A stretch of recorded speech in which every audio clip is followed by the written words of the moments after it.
欢迎来到新兴消息频道，请订阅频道，所以大家不要错过当天最热门的新闻。我们今天的时事通讯包括以下内容：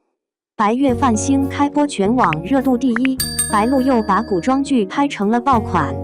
在国剧市场，开播总是自带热度，即便是烂剧频出也无法消减观众期待的题材是什么？绝对是古装剧。近几年，虽然古装剧的质量参差不齐，但是爆剧的数量也不少。从周生如故梦华录到莲花楼永夜星河，古装题材总能够将老套的故事拍出新的花样。如今新的一年来袭，待播片单中有不少让人押宝的狠剧开始蠢蠢欲动。最令人期待的莫过于程毅领衔主演的《富山海》，江湖武侠和朝堂权谋兼备，甚至还荣获了星光大赏最受期待作品的荣誉。除此之外，程毅还有《英雄志》《狐妖小红娘》《王权篇》两部古装巨制，武侠、仙侠等不同类型，把观众的胃口高高的吊了起来。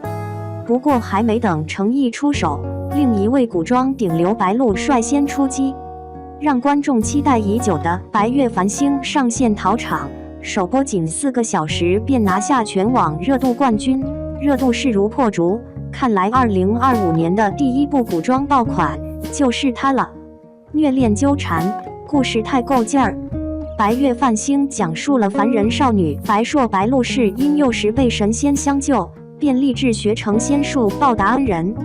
一次意外让他与妖王范月、敖瑞彭氏结下了极深的纠葛。父亲惨死后，白硕为了复仇，与范月踏上了成长之旅。仙侠剧的故事大同小异，新剧用2大亮点拿捏住了我的胃口。第一大亮点，凡人的家国大义，大女主成长史。以往的仙侠剧都是讲述了仙魔两界之间的爱恨情仇，新剧不一般，它将镜头重点对准了凡人少女白硕。在仙门的不作为和妖族的蛮横残忍中，为了守护一城的百姓，白硕的父亲白寻下名好事以身献祭。而亲眼见证这一切的白硕身负血海深仇，在发觉所有人都靠不住，只有自己变强才是硬道理的他，最终踏上了修仙之路，发誓要为父报仇。相比于神魔虐恋拿3界生死做陪衬的剧情，新剧以凡人的视角展现人性的复杂和一城之主的家国大义，辅之以女主的成长线，这样的剧情够新颖，够劲儿。第二大亮点，非典型女弱男强的感情线。新剧不仅主线剧情与众不同，就连男女主的感情线都充满了新鲜看点。初次见面，范月就对白硕来了个掐脖礼，本想寻仙问道，却被迫成长的白硕与范月之间，看起来似乎是再俗套不过的男强女弱。不过，白硕可不是普通古装剧中凡事都要靠男主的小白花，他清楚自己的渺小，但是却能够利用自身的优势，哪怕拼出一条命，也要达成自己的目的。白硕的确有求于范月，但范月同样对他别有所求，哪怕实力悬殊，但是白硕敢拼敢闯，不论是对自己还是对范月，都下得去狠手。这样另类的双强感情线太过瘾了。可以说，白月泛星这部以凡人为主要视角的仙侠大剧，女主成长主线充满了虐点和爽感，感情线更是清新脱俗，没有多余的慢动作暧昧镜头，男女主都是不留情面的狠角色。这样一部别开生面的仙侠剧，太值得一追了。白鹿领衔，配角演技太惊艳。古装仙侠剧除了要有好的故事外，演员的颜值和演技也是重中之重。白月泛星太懂观众想要什么了，年轻演员加实力派坐镇，一个词形容，对味儿。第一位，白鹿。一部周生如故让白鹿的咖位螺旋飞升，更是让他在古装剧领域独占一席之地。尽管该剧之后他再没有优质的出圈爆款，但是他的演技感染力毋庸置疑。除此之外，白鹿似乎是不够惨的古装角色不接，新剧中他饰演的白硕开局没多久就亲眼见证了父亲的死亡，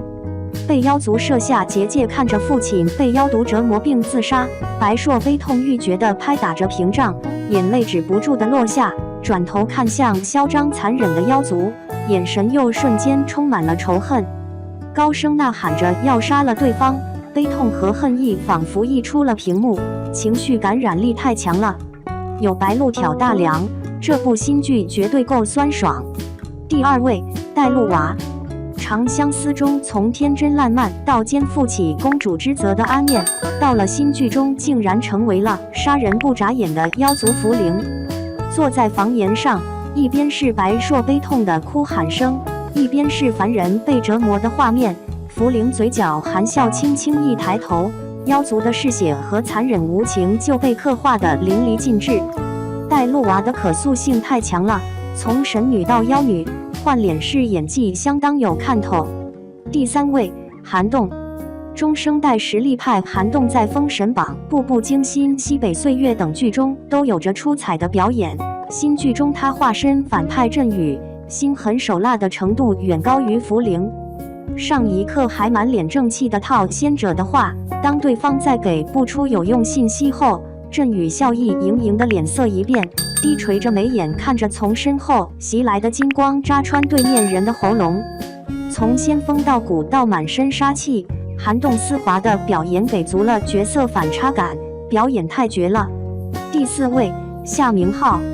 夏明浩在新剧中饰演的白寻赚走了我的第一波眼泪。身中妖毒被痛苦折磨，白寻死命抗衡着毒素对自己神智的侵扰，高声呐喊着希望天有神明护住自己一城的百姓，随后举剑自刎，自我献祭，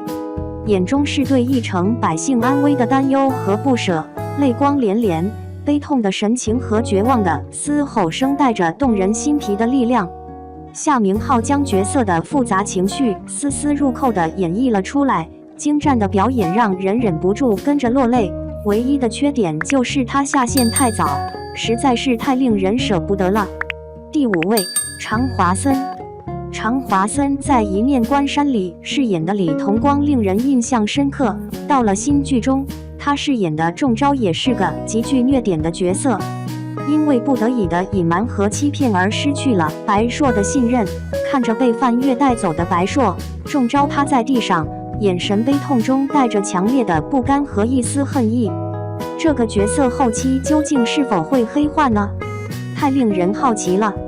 与此同时，敖瑞鹏、张帆、李玉等演员都在剧中有着相当精彩的表演，这部古装仙侠新剧大有看头。结语：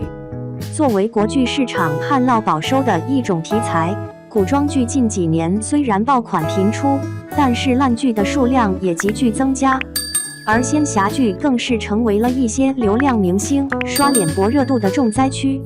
不过白月泛星的亮相让我看到了古装仙侠题材焕发生机的新希望，